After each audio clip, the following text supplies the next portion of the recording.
Can Taiwan's small but deadly Barracuda-500 swarm really stand up to China's so-called carrier-killer missiles? What matters more in the Taiwan Strait? Long-range ballistic strikes from Beijing or short-range swarm tactics from Taipei? In the shadow of the Pacific, where the waters of the Taiwan Strait ripple with tension, two very different weapons stand as symbols of two opposing strategies. On one side, China's DF-21D and DF-26 ballistic missiles, often called carrier killers, designed to keep the U.S. Navy's most powerful warships far from China's shores.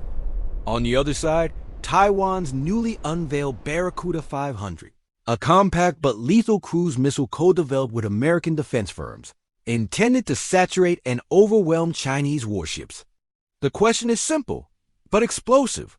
Which of these weapons truly holds the advantage? And perhaps more importantly, does range and power matter more than affordability and numbers? Let's begin with China's so-called game changers. The DF-21D, introduced more than a decade ago, was the first ballistic missile designed specifically to target moving aircraft carriers. Its cousin, the DF-26, extends the range even further, reportedly capable of striking ships and even bases as far away as Guam. Chinese state media proudly refers to them as carrier killers, a title meant to intimidate not only Taiwan but the U.S. Navy and its allies. The image is striking, a missile arcing high into the atmosphere, re-entering at hypersonic speeds, its warhead homing in on a U.S. carrier strike group. For propaganda purposes, it is a weapon that suggests invincibility. But here is the complication. These missiles are only as good as the targeting information they receive. To hit a moving carrier at sea, hundreds of kilometers away, you need continuous, precise tracking from satellites, drones, and over-the-horizon radars. Disrupt one link in that chain, jam a satellite, shoot down a surveillance drone, deceive a radar feed, and the so-called carrier killer risks flying blind. The weapon is expensive, rare, and heavily dependent on systems that may not survive in a modern electronic war. That's the inconvenient truth behind the myth.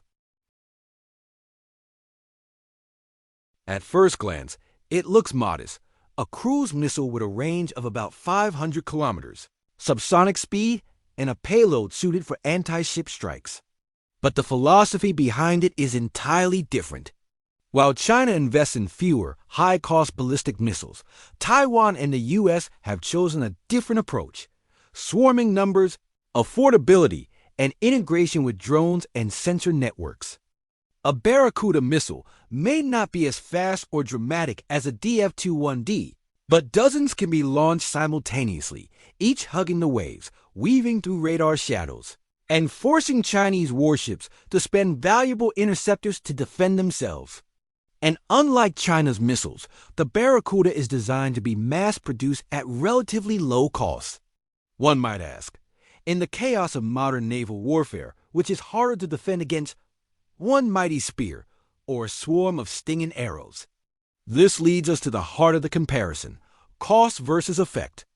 The DF-21D and DF-26 are believed to cost millions, possibly tens of millions of dollars per missile. China has only a limited stock, and resupplying in wartime will be slow. By contrast, Barracuda missiles are cheaper, faster to produce, and can be launched from multiple mobile platforms hidden along Taiwan's rugged coastline. If even a fraction of a swarm breaks through Chinese defenses, the damage to high-value warships, destroyers, frigates, or logistics ships could be catastrophic. It's a question of saturation. Aegis destroyers like those of the U.S. Navy or even China's own Type 052D have finite interceptors. What happens when the number of incoming missiles exceeds the number of defensive missiles on board? The answer is sobering. But let's not rush to declare victory for the Barracuda. Numbers alone do not decide a war. Technology, accuracy, and integration into a larger network do. And here, China still holds certain advantages. The DF-26's reported 4,000-kilometer range means that Chinese commanders can threaten U.S. carriers long before those carriers come within strike distance of China's coastline. If the targeting chain holds, One successful hit on a carrier could have both military and psychological consequences far greater than the loss of any single escort ship to a cruise missile.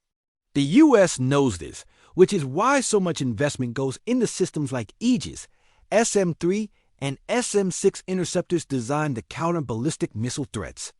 Let's imagine a scenario. Chinese commanders, seeking to intimidate, launch a salvo of DF-21Ds toward a U.S. carrier group operating near Taiwan. Satellites relay targeting data, drones circle overhead, radars scan the sea. In response, Aegis-equipped destroyers detect the launches almost instantly. SM-3 interceptors streak skyward, attempting to knock out the ballistic warheads before they re-enter. Electronic warfare teams begin jamming Chinese communications, trying to cut the kill chain. If the U.S. defenses succeed, China has not only wasted precious, expensive missiles, but also revealed its capabilities and vulnerabilities. The psychological impact flips. Instead of intimidating, China may appear reckless and ineffective. Now flip the script. Taiwan detects Chinese amphibious ships approaching, perhaps in the early hours of an attempted blockade. Mobile launchers hidden in mountain tunnels deploy Barracuda-500s in large numbers. At the same time, drones swarm overhead, relaying real-time coordinates. Dozens of missiles rush toward the flotilla.